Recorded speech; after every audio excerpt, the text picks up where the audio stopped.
মে মাস থেকে সড়কে ফিটনেসবিহীন বাস চলতে দেয়া হবে না। 1 জানুয়ারি বিআরটিএ চেয়ারম্যান মোহাম্মদ ইয়াসিন কথা বলেছেন। তিনি বলেন, রাজধানীর বাসগুলোকে দেখলে বোঝা যায় এগুলোর কি অবস্থা।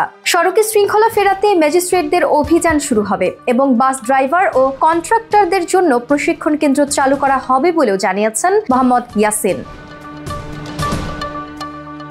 এদিকে আগামী 3 থেকে 6 মাসের মধ্যে ঢাকার পরিবহন ব্যবস্থায় অনেক উন্নতি দেখা যাবে বলে মন্তব্য করেছেন নবনির্বাচিত ঢাকা সড়ক পরিবহন মালিক সমিতির সাংগঠনিক সম্পাদক জহির আল লতিফ। পাঠ্যবইয়ে সড়ক দুর্ঘটনা সম্পর্কিত সতর্কতার বিষয়ে যুক্ত করতে হবে, এমন কথা বলেছেন সড়ক পরিবহন শ্রমিক ফেডারেশনের সভাপতি আব্দুর রহিম।